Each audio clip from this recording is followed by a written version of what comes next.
Beaucoup d'Africains se demandent pourquoi Nicolas Sarkozy est si engagé dans le conflit ivoirien.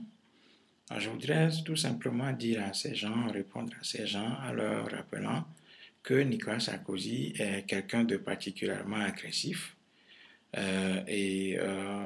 Nicolas Sarkozy est un homme vindicatif, doté d'un esprit de vengeance très aiguisé et qui tout au long de sa carrière politique l'a prouvé avec des haines viscérales vouées à des gens qui sont des gens qui fréquentent, qui sont des gens de son cercle. Euh,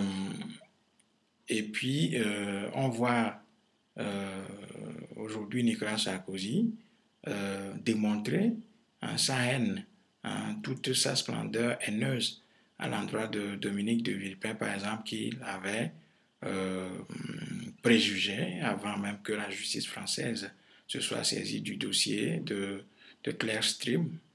Il avait condamné, il avait déjà condamné Dominique de Villepin avant même que le jugement ait lieu devant les tribunaux. Il avait même dit qu'il allait le pendre au creux du boucher. Ceci témoigne en réalité la haine que Nicolas Sarkozy voue à tous ceux qui osent se mettre sur son chemin. Deuxième preuve, démonstration de haine de Nicolas Sarkozy, c'était juste au lendemain de son élection, lorsqu'il s'était rendu à Guilvinec auprès des pêcheurs qui étaient en train de manifester. Arrivé sur place, il y avait un des manifestants juché sur le toit d'une maison et qui avait osé qualifier Nicolas Sarkozy de monsieur 135 ou 150% parce qu'en ce moment, Nicolas Sarkozy s'est fait augmenter son salaire à hauteur de 135%. Alors, le monsieur disait, monsieur 135%, moi aussi j'aimerais que mon salaire soit augmenté. Et Nicolas Sarkozy lui avait répondu en disant, descends alors, descends. Si tu es un garçon, descends. Voilà.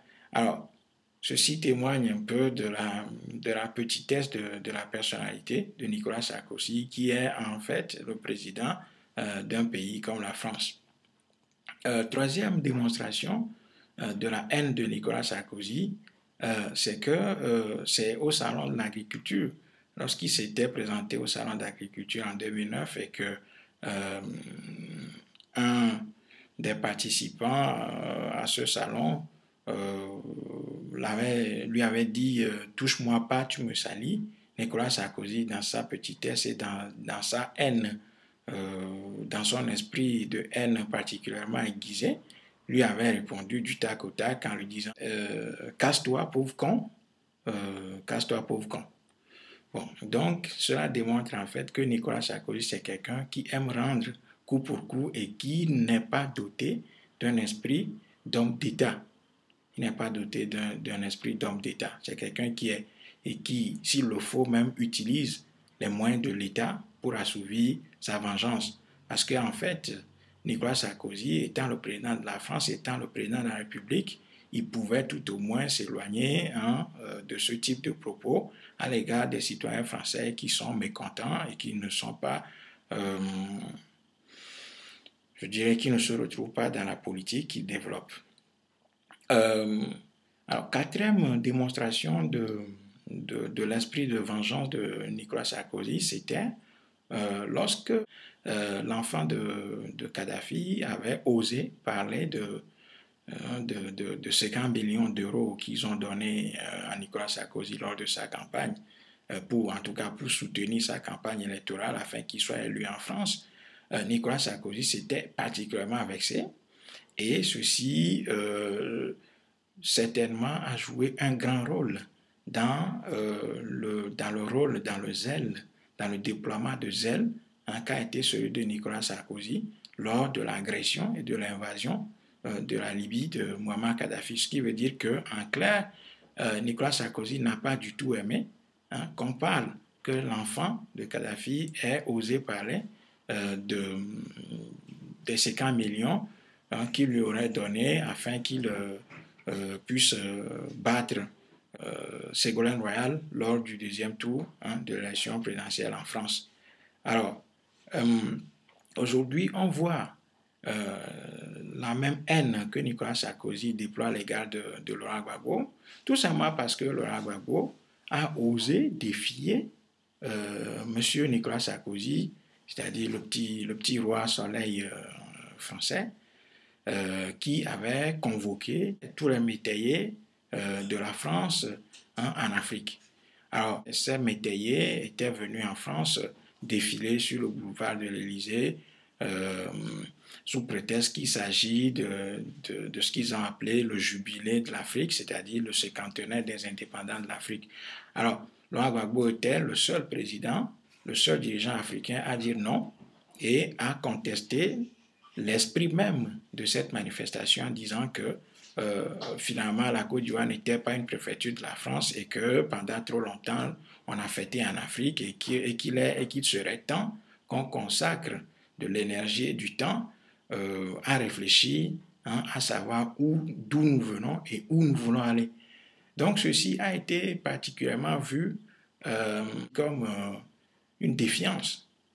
Et ainsi, certainement, connaissant l'esprit vindicatif de Nicolas Sarkozy, cette attitude de Laurent Gbagbo a probablement beaucoup joué dans la haine et dans la détestation que Nicolas Sarkozy voue à ce personnage, qui, au demeurant, a lui-même commis pas mal d'erreurs sur la ligne. Aussi, il faut dire clairement que quelqu'un qui peut le plus peut le moins. C'est-à-dire que si Nicolas Sarkozy ait pu s'en prendre à quelqu'un comme au régime de Kadhafi, parce qu'effectivement, on avait parlé de... il allait retrouver son image salie parce qu'il a utilisé l'argent qu'il qualifierait de sale pour pouvoir se faire élire, et que Nicolas Sarkozy ait pu vouer une telle haine à quelqu'un comme Dominique de Villepin, c'est tout à fait évident que, connaissant l'ego particulièrement développé, contrairement à la taille de ce monsieur, son ego surdimensionné, contrairement à sa taille, cet ego-là l'aurait poussé véritablement à s'en prendre de cette façon à Laurent Gbagbo. Et d'ailleurs, le journal Canard enchaîné a fait des révélations, ce qu'on savait déjà en quelque sorte, en disant qu'effectivement Nicolas Sarkozy vouait une haine à l'endroit de Laurent Gbagbo et que pendant longtemps, il a préparé l'agression de la Côte d'Ivoire de mèche avec l'ONU et avec les rebelles qui occupent le Nord depuis des mois, sinon des années. Et donc, le prétexte électoral a servi d'élément déclencheur véritablement de la tempête que la France et Nicolas Sarkozy déploient aujourd'hui contre le président Laurent Gbagbo. Il doit y avoir un second aspect de la chose, c'est que les Français particulièrement veulent éviter toute exemplarité, toute reproduction du cas Gbagbo. Il faut prévenir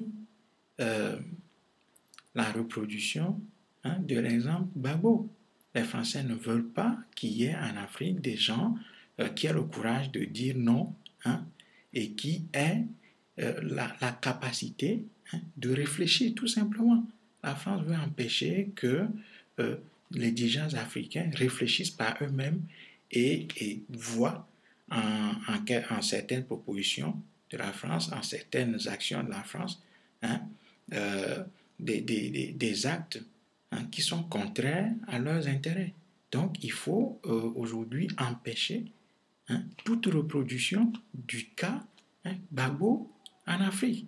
Donc, il faut détruire, il faut montrer que la France n'accepterait qu'un dirigeant africain ait le culot ou prenne des libertés avec les codes avec le fonctionnement du système, tout simplement. Dans le dispositif colonial, il y a cet aspect, il y a cet outil qui est de réprimer tous les rois, tous les peuples qui ne se soumettraient pas au diktat de la métropole. Donc, il faut réprimer, il faut détruire, il faut envoyer des bombes, il faut bombarder, il faut tuer, de sorte que on puisse subjuguer et maintenir les chaînes aux Africains, maintenir les Africains dans les chaînes. Donc, martyriser les quelques dirigeants qui oseraient défier, qui oseront défier la puissance métropolitaine et impressionner de telle sorte que tout genou fléchisse devant l'autorité de la métropole et conserver les liens de sujétion sur les peuples dominés, notamment le peuple africain. Je pense qu'il faut que les Africains comprennent que la France et tous les autres pays qui se mêlent de ce qui se passe aujourd'hui en Côte d'Ivoire ne sont pas là pour la démocratie. Si ces pays étaient là pour la démocratie, ils auraient pu commencer ce type d'action il y a longtemps. Ils auraient pu commencer ce type d'action il y a longtemps. Je rappelle qu'en 2010, il y a eu d'autres élections sur le continent africain.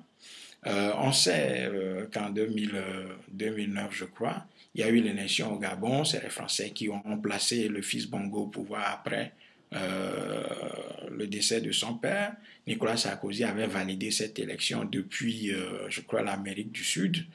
C'est lui qui a validé, ou sinon aux États-Unis d'Amérique, c'est lui qui a validé l'élection entre guillemets, du fils Bongo. Il y a eu l'élection au Togo en mars 2010, avec beaucoup de fraude, une répression terrible contre l'opposition. On n'avait pas entendu la France, non plus Barack Obama d'ailleurs. Il vient d'avoir des élections en Centrafrique où Bozizé, l'inénarrable Bozizé, s'est autoproclamé une fois encore élu à l'issue de cette élection totalement bâclée avec beaucoup de répression et de fraude évidente. Personne n'en a parlé. Plus loin, il y a eu une élection aussi au Burkina Faso où Blaise Compaoré s'est dit gagnant de ces élections. On n'a entendu personne du tout sur la fraude, tout ce qui s'en est suivi. Plus proche de nous, le Bénin, avec Yahi Boni qui aussi aurait fraudé les élections selon l'opposition, si bien même que l'opposant qui était arrivé en deuxième position s'est estimé qu'il était le premier et il s'est autoproclamé président à l'issue de cette élection. On n'en avait pas entendu parler.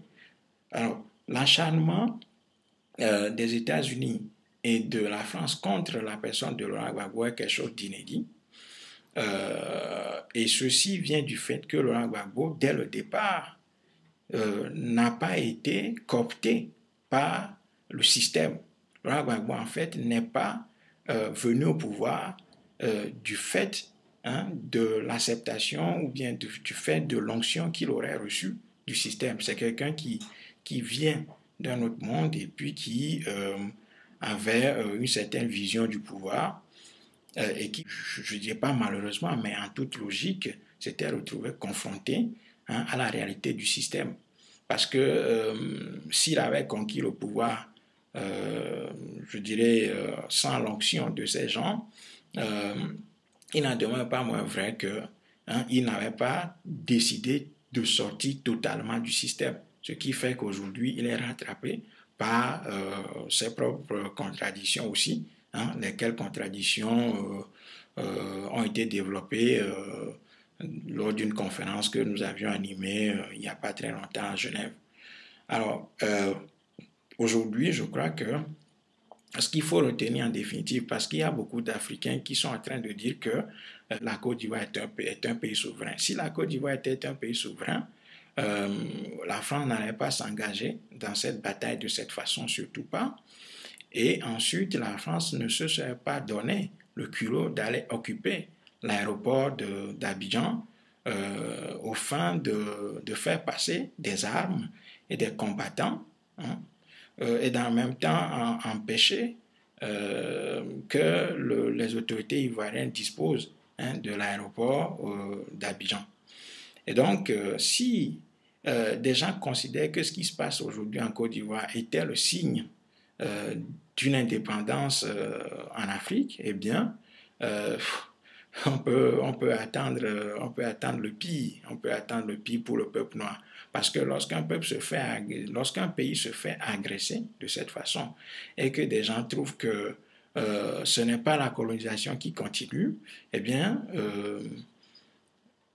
cela veut dire simplement que les Noirs ou les Africains sont dans un coma total. Ils sont dans un coma terrible et que plus ce coma va perdurer, plus l'Afrique ira mal, parce qu'aujourd'hui, nous sommes clairement euh, en face, hein, d'un système colonial qui n'est jamais parti de l'Afrique. La France n'est jamais partie de l'Afrique et la France opère, hein, par la colonisation comme elle le faisait il y a 150 ans. Voilà la réalité. Voilà la réalité. Et la France s'oppose à la construction d'États viables en Afrique parce qu'elle sait qu'une fois qu'il y aura des États viables en Afrique, elle sera en difficulté parce qu'il y aura des institutions, il y aura un peuple, hein, qui va demander des comptes à ses dirigeants, etc., qui n'accepterait pas ce type d'immixtion. Et donc la France fait tout pour s'opposer à la construction des États dans les territoires africains. Donc ce qui se passe aujourd'hui clairement est le signe même que les indépendances des pays africains sont des fictions et qu'aujourd'hui il va falloir que les Africains déploient toute une montagne d'énergie, hein, pour pouvoir s'engager dans la reconquête, dans la conquête de l'indépendance de l'Afrique. Si nous ne possédons pas notre espace, si nous ne sommes pas indépendants dans nos pays, si nous ne sommes pas capables de décider des orientations politiques, économiques, sociales, hein, et culturelles dans notre espace, nous ne serons jamais capables de résoudre nos problèmes.